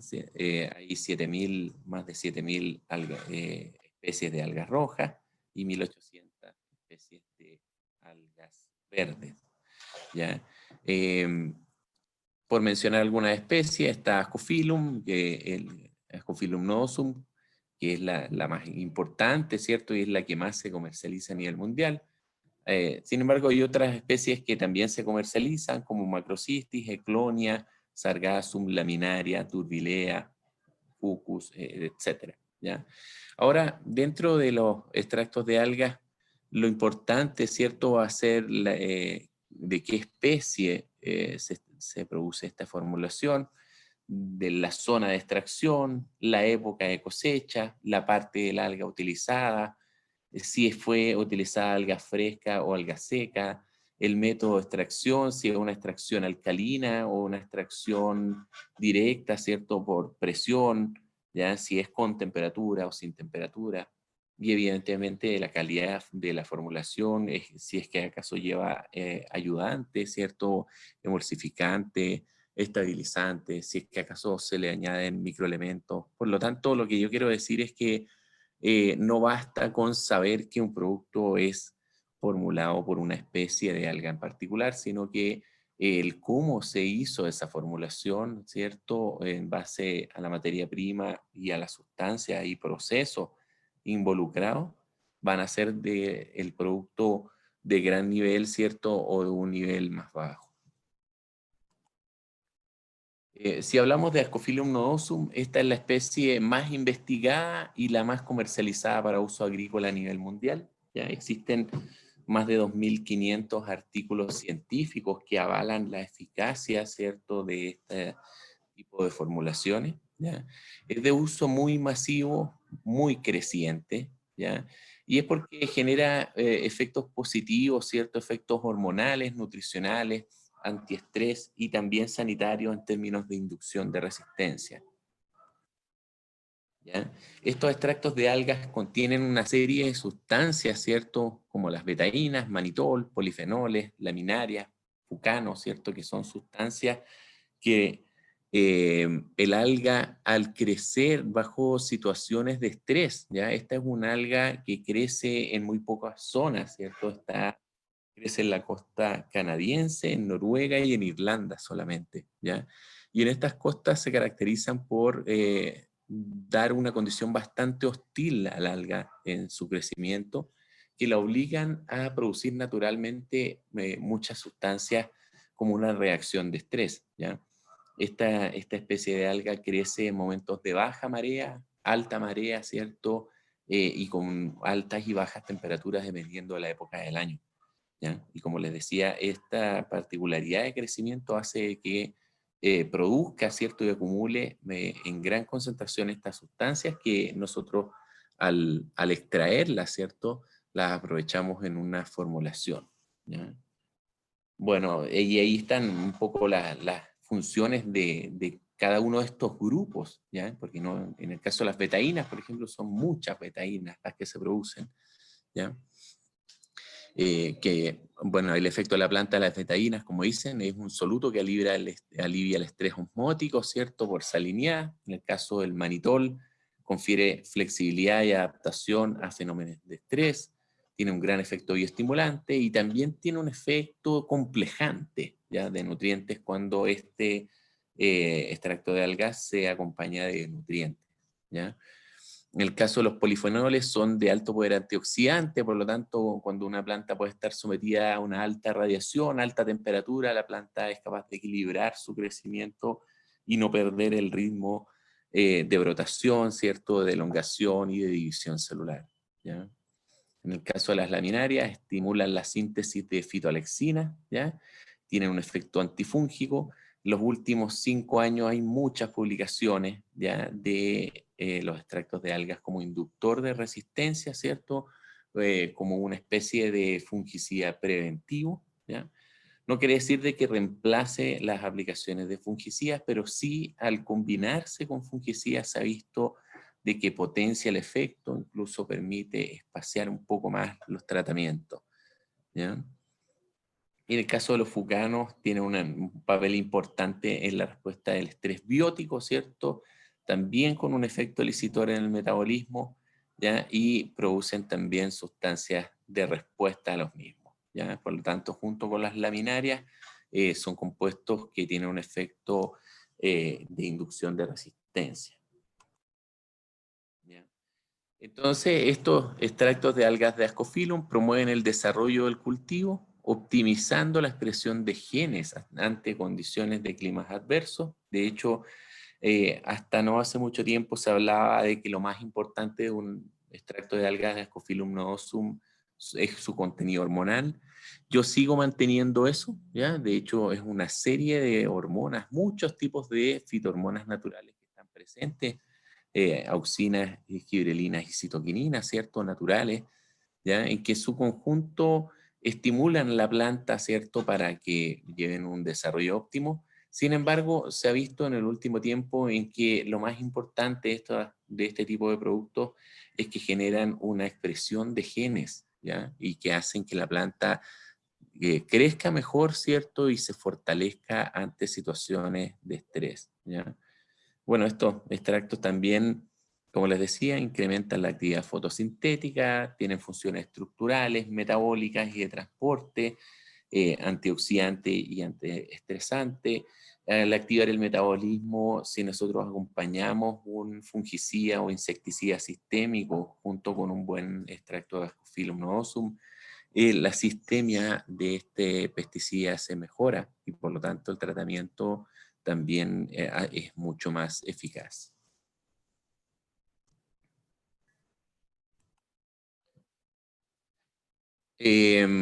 ¿Cuáles son los beneficios de aplicar un extracto de algas de Ascophyllum noosum?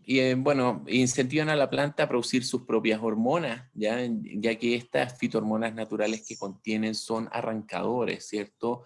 Hacen que la planta se active, ¿ya? Y produzca más fitohormonas internas, ¿cierto? Ya sea en los puntos de crecimiento aéreos y en el caso de las raíces también, ¿cierto?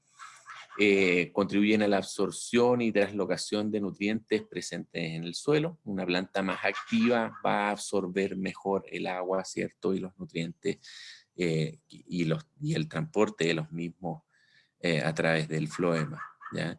Genera un aumento de crecimiento del cultivo, mejora la germinación de semillas. De hecho, nosotros en nuestro extracto de algas, que se llama Biosmart Algae, lo recomendamos mucho para estimular la germinación y el vigor para tratamientos de semillas, ¿cierto? Ya sea semilla botánica como el de papa semilla, ¿no? Nos ha ido muy bien con esa indicación, ¿cierto? Y hoy son muchas las hectáreas que están tratadas con el producto para ese fin. También retrasa la senescencia. Esto no quiere decir de que exista un exceso de vigor. O sea, la idea es que el ciclo se cumpla en el tiempo que esa especie y esa variedad debiera, ¿cierto?, relacionarse con el clima de la zona donde se va a producir, ¿ya? Que no exista una senescencia adelantada, ¿ya? A eso se refiere. Incrementa la resistencia a enfermedades fúngicas y bacterianas. Evidentemente que un cultivo que está bien nutrido, ¿cierto?, y fortalecido va a ser menos susceptible al ataque de hongos y de bacterias. Y a la adaptación a condiciones de estrés. Nosotros sí estamos cultivando en una época en que existen dificultades climáticas, el uso de este tipo de productos hacen que el cultivo se adapte mucho mejor y se recupere, ¿cierto?, ante situaciones de estrés. Ahora vamos a pasar a hablar del suelo, que es nuestro segundo producto, que es un ácido húmico. Bueno, si nosotros analizamos cuáles son los componentes de un suelo ideal, ¿ya? Nosotros en un suelo tenemos que tener un componente mineral, ¿cierto?, un componente de materia orgánica, un componente de aire y un componente de agua, ¿ya? ¿Por qué está puesto en rangos ahí? Es porque dependiendo del cultivo, ¿cierto?, va a ser su relación o porcentaje ideal, ¿ya? Cualquiera de estos porcentajes pueden ser una limitante o pueden ser algo beneficioso para el cultivo, ¿ya? Por ejemplo, en un cultivo de arroz, lo que nosotros queremos es que se forme una piscina, ¿cierto? Y un buen drenaje no sería una condición deseada, ¿ya? Sin embargo, en la mayoría de los cultivos sí un problema de anegamiento, ¿cierto? Puede ser una gran limitante para el desarrollo del cultivo. Por eso es que se manejan rangos, ¿cierto? Y la condición óptima va a depender de la especie, ¿cierto? Y también de la variedad, ¿ya? Ahora, respecto a la materia orgánica la podemos dividir en dos tipos, ¿cierto? O en dos componentes, ¿ya? El humus, que es la fracción activa de la materia orgánica, ¿cierto? Y que es la que da las mejoras como un producto para modificar la condición física, química y biológica del suelo. Y las sustancias no húmicas como polisacáridos, carbohidratos, proteínas, aminoácidos, hormonas, estas sí contribuyen más al crecimiento de los microorganismos presentes en el mismo, más que en las propiedades químicas o físicas, ¿ya? Ahora, como les comentaba, cualquier factor, cierto, relación de estos componentes que pueda estar alterado o que no esté en la proporción ideal para mi cultivo, se puede transformar en una limitante, ¿ya? Así, por ejemplo, aparece cuando un suelo está compactado, presenta una estructura débil, en la mayoría de los cultivos genera una asfixia radicular, pudrición radicular, ¿cierto? Y mayor ataque de enfermedades, ¿ya? Eso está relacionado con lo que les comentaba anteriormente. Ahora, ¿cómo se forma esta materia orgánica del suelo? Puede estar formado de una forma natural, ¿cierto? De un bosque que la hojarasca, ¿cierto? Se va descomponiendo, o puede ser los desechos de un cultivo, o puede ser una aplicación de un estiércol, ¿cierto? Una turba, ¿ya? Todos estos compuestos vegetales, ¿cierto? Elementos vegetales, con el paso del tiempo, al estar en constante relación con agua y oxígeno, van a formar humus, y este humus va a derivar en ácidos húmicos, ácidos fúlvicos y huminas, que serían las sustancias activas, ¿cierto? Y que serían las sustancias que generarían mejoras en las propiedades del suelo. ¿Ya? Estas sustancias húmicas son una mezcla muy compleja y heterogénea, ¿ya? De materiales, ¿ya? Difíciles de clasificar, ¿ya? Porque son como múltiples ingredientes activos, ¿ya? Y que en términos resumidos es la suma, como les decía, de ácidos húmicos, ácidos fúlvicos y huminas, ¿ya? Estas últimas, las huminas, son sustancias más inactivas, ¿cierto? Más cercanas al carbón, ¿ya? Por lo tanto, nosotros tomamos como productos biológicamente activos a los ácidos húmicos y ácidos fúlvicos dentro de una formulación. ¿Cuáles son los beneficios de aplicar estos ácidos húmicos y fúlvicos al suelo? Desde el punto de vista biológico, son fuente de energía, es una reserva de nutrientes, ¿cierto? Mejora el vínculo entre el suelo y la planta, ¿ya? Y estas son cadenas carbonadas que sirven de alimento para los microorganismos biológicos presentes en el suelo. Desde el punto de vista químico, estos ácidos húmicos y fúlvicos aumentan la capacidad de intercambio catiónico del suelo, estabilizan el pH, ¿ya? Y tiene la capacidad de complejar elementos nutricionales, dejándolos más disponibles para que la planta los pueda absorber, ¿cierto? Y posteriormente movilizar. Y desde el punto de vista físico, esto es un factor muy importante, que es dar estabilidad a la estructura, ¿cierto? Permite a un suelo ser friable, mucho mejor trabajable, ¿cierto? Y explorable por parte de las raíces, ¿ya? Mejora la retención de humedad, ¿ya? Y mejora las propiedades termales.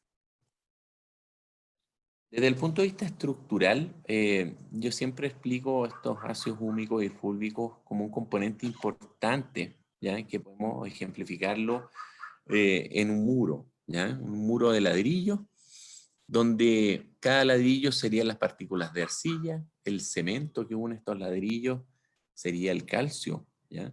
Y estos ácidos húmicos y fúlvicos sería la enfierradura, los pilares, las cadenas que dan la estabilidad a este muro, ¿ya? Esa es la gran función que tienen estos ácidos húmicos y fúlvicos. Es una especie de pegamento, ¿ya? Que permite formar agregados estables y de esa forma tener un excelente equilibrio de agregados, ¿cierto? De macro y de microporos en el perfil, para poder tener una condición óptima tanto de humedad, ¿cierto?, como de oxígeno. En el caso de la capacidad de intercambio catiónico, aplicando ácidos húmicos y fúlvicos conseguimos aumentar la capacidad de despensa del suelo, ¿ya? Aumentamos estas cargas negativas, ¿ya? Y también cargas positivas capaces de absorber nutrientes, ¿ya? Aumentamos el tamaño de despensa. Por lo tanto, con eso conseguimos que la planta tenga una mayor disponibilidad de nutrientes para que sean absorbidos, ¿ya? Eso es un factor muy importante, ¿cierto? Junto con esta capacidad de complejar nutrientes que les mencionaba anteriormente, ¿cierto? Estos ácidos húmicos y especialmente los ácidos fúlvicos complejan elementos nutricionales, ¿cierto? Para que la planta los pueda absorber. En el caso de suelos salinos y sódicos, también tienen capacidad de complejar elementos no deseados, ¿ya? Cuando un nutriente está en exceso, este complejo permite lavar y llevar a profundidad, ¿cierto? En el caso de estar con esa limitante. Un beneficio muy interesante es que aplicando estos ácidos húmicos y fúlvicos aumenta la absorción y disponibilidad de nutrientes, ¿ya? Prácticamente para todos los nutrientes esenciales existen mejoras, ¿ya? Esta es una gráfica que muestra muchos ensayos, ¿cierto? Donde en su mayoría aumenta la absorción por parte de la planta luego de hacer aplicaciones de ácidos húmicos, ¿ya? Esto genera beneficios en todo tipo de suelos, ya no solamente en suelos pobres, ¿cierto? Bajos en materia orgánica. Estamos haciendo trabajos desde hace bastante tiempo con gran éxito, incluso en plantaciones de café, con 6-7% de materia orgánica en el suelo. Se ve incrementado la absorción de nutrientes, ¿cierto? Cuando tratamos con ácidos húmicos y fúlvicos. ¿Qué lo hace ser un buen producto? Un ácido húmico es la pureza, ¿cierto? El origen, cómo se formó y la cantidad de grupos funcionales, ¿ya? Estos grupos de ácidos policarboxílicos, ¿ya? Que son altamente activos en todos estos beneficios que les he ido comentando, ¿ya? Y que realmente, más que medir el contenido total de ácidos húmicos y fúlvicos, nosotros en una formulación debiéramos buscar el contenido de estos grupos funcionales que serían los ingredientes activos, ¿ya? ¿Cómo se forman estos ácidos húmicos y fúlvicos? Como les comentaba, a partir de cualquier desecho vegetal o animal, nosotros podemos formarlos luego de un largo proceso de descomposición. Sin embargo, los productos más eficaces y concentrados están formados como parte de un mineral que se llama leonardita, ¿ya? Está a la altura de aquí, como dice, del humus, ¿ya? Esto es una formación a poca profundidad, ¿cierto? Que con el cambio climático pasó de ser un pantano prehistórico, ¿cierto? Luego pasa con el correr del tiempo a formarse una turba, posteriormente el humus, que es lo que se recoge, ¿cierto? Y tiene actividad como esta enmienda orgánica, ya estos ácidos húmicos y fúlvicos. Y el último proceso sería ya el carbón, que no tiene una actividad biológica importante. Ahora, dentro de sustancias húmicas que existen en el mercado, hay muchos tipos, ¿cierto? Hay leonarditas puras, ¿ya? Como es el caso de nuestro producto que se llama Biosmart Terratop, ¿ya? Hay materias orgánicas de origen animal y vegetal, ¿cierto? Que tienen una limitación principalmente en que el contenido de ácidos húmicos y fúlvicos es bajo, ¿ya? Por lo tanto, necesito aplicar grandes cantidades para poder ver un efecto a corto y mediano plazo, ¿ya? Bueno, existen huminas y subproductos del carbón que son de muy bajo costo, ¿cierto? Pero también, al igual que los estiércoles, necesitan grandes cantidades digamos, para ver un efecto. Los humatos de potasio, ¿cierto? Humatos de sodio, que son también formulados en base a leonardita, pero que son tratados con hidróxido, ¿ya?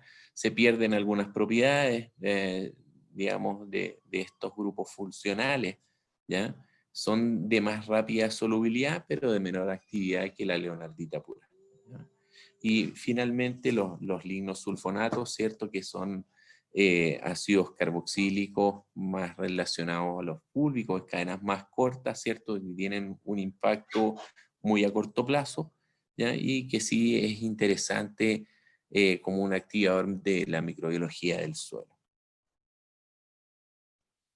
Y bueno, si comparamos dentro de los mismos productos en base a leonardita pura, también existen diferencias de calidad, ¿cierto? Que van a depender del método de extracción, de la profundidad, ¿cierto? De de la mina, ¿ya? Y si es que acaso tuvo algún tratamiento térmico que podría degenerar los grupos funcionales. ¿Cuándo recomendamos nosotros aplicar estos ácidos húmicos y fúlvicos granulares, ya puros, como es el caso de Biosmart TerraTop? En cultivos anuales recomendamos aplicar al momento de siembra o de trasplante, cosa de aprovechar ciertos efectos durante todo el ciclo del cultivo. Y en el caso de los cultivos perennes, aplicar al momento de plantar, en los flash de desarrollo de raíces y también a inicio de las lluvias, que normalmente es cuando ocurren estos aumentos de cabellera radicular.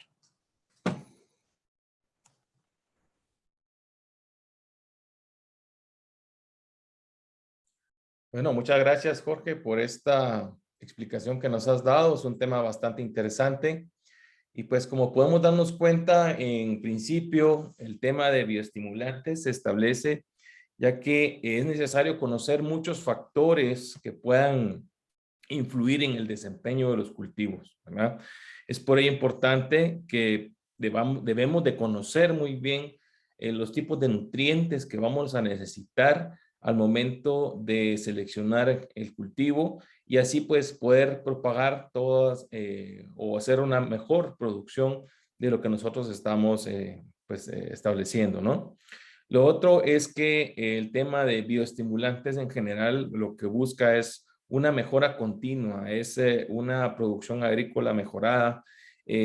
Obviamente, en este caso se han tomado en cuenta muchas opciones naturales, como bien lo mencionaba Jorge en el tema de las algas, y así otros tipos de componentes naturales justamente para la invención y la incorporación de estos nutrientes que nos puede dar la naturaleza y que los podemos también adjudicar a las necesidades de los cultivos que nosotros podamos tener.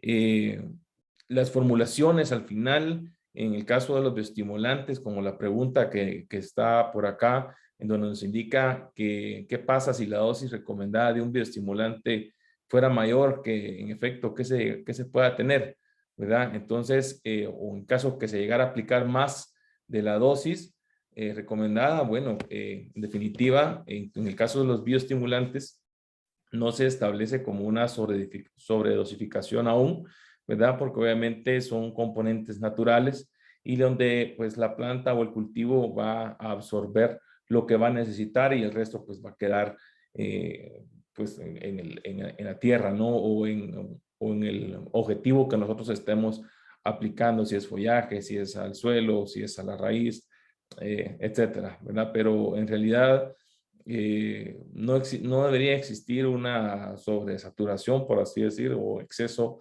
de componentes por ello, ¿verdad? Entonces, pues agradecemos muchas las consultas que se generaron en todos estos temas de capacitación. También agradecemos mucho a USAID, ¿verdad? Pues en especial a la ingeniera Ivania Ochoa, quien ha tenido bien tener con nosotros este acercamiento para poder llevar todas estas tardes, estos temas de capacitación tan importantes, ¿verdad? De parte de la gremial de proveedores de insumos agrícolas, es un total gusto el poder llegar a este fin, ¿verdad? De estas charlas de capacitación, agradeciéndote, Ivania, pues que esta coordinación, ¿verdad? Entonces, no sé si tienes algunas palabras para los participantes. Sí, bueno, agradecerles a cada uno de los participantes por su perseverancia, por haber participado en todas estas sesiones. Quizás las sentimos un poco largas o cansadas, pero definitivamente nos ayudan a crear esas capacidades y esos conocimientos que nos sirven para tener una práctica de agricultura más sostenible y más segura, tanto con el ambiente como con nosotros mismos. Entonces, pues agradecerle también a ustedes, a Gremiagro, de parte del proyecto Transformando Sistemas de Mercado y también de la Universidad Zamorano, por todo ese apoyo y por toda la disponibilidad que han tenido durante este tiempo y la apertura con nosotros. Y bueno, para motivar a los participantes que tenemos todavía en la sesión, les quiero mostrar el No sé si ya lo pueden ver. Sí, ya lo Sí, podemos. ok. Este es el certificado de participación que van a recibir. Como les comenté, está avalado por USAID, por el proyecto Transformando Sistemas de Mercado, por Zamorano y por Gremiagro. Esta es la parte frontal del certificado y tendremos, ay, aquí. En la parte posterior, pues vamos a tener, les vamos a colocar los conocimientos que adquirieron durante todas estas sesiones para que igual si quieren recordar alguno de los temas que, en qué sesión fue que discutimos algún tema específico, pues aquí lo pueden consultar. Estos certificados van a ser entregados de manera física y nos vamos a coordinar con las empresas anclas del proyecto Transformando Sistemas de Mercado, ya sea Inalma, Piflor, Agroforestería, JJ Agro o EFI Solutions. Nosotros los vamos a contactar y nos vamos a organizar con ellos para que ustedes puedan recibir su certificado. Y solamente no me queda más que agradecerles nuevamente y siempre les voy a mandar el link de la sesión de hoy en el grupo de WhatsApp y cualquier consulta igual quedo a sus órdenes. Muchas gracias. Muchas gracias, ingeniera Ochoa. Para nosotros, pues es un placer, esperando que no sea el primer acercamiento, sino que tengamos pues más temas de capacitación, ¿verdad? Con el proyecto Transformando Sistemas de Mercado. La verdad es que ha sido un gusto poder llevar estos temas a un país tan vecino como lo es Honduras y pues en especial hacia todos los agricultores, ¿verdad? Quienes al final nos debemos todos, en general, todas las poblaciones, ya sea a nivel nacional, internacional. La agricultura es pues la que nos tiene acá siempre presentes, ¿no? Y pues los felicito a todos, la verdad, por ese entusiasmo, el empeño. Sé que hay más gente detrás de los que están acá participando. Sé que hay gentes que se han reunido en grupos de 5, en grupos de 10, ¿verdad? Les agradecemos mucho esa buena intención, sobre todo, ¿verdad? Y estoy seguro que de los temas aprendidos, pues los vamos a replicar ahí en Honduras. Va a ser un gusto poder obtener algunas fotografías y algunas prácticas agrícolas que posiblemente puedan realizar y pues va a ser un total gusto. Y no me quiero despedir sin antes agradecer los saludos de Edgardo, de Jesús, de Ricardo, de Juan Carlos, ¿verdad? Un fuerte abrazo desde acá, desde Guatemala, a todos ustedes. Si se me escapa alguno, pues que Dios los bendiga siempre. Así es que nos despedimos de parte de la Gremial de Proveedores de Insumos Agrícolas Gremiagro. Ha sido un total gusto poder llevar este diplomado sobre uso y manejo seguro de insumos agrícolas y el cual estamos nosotros pues muy contentos y siempre a la disposición de cada uno de ustedes.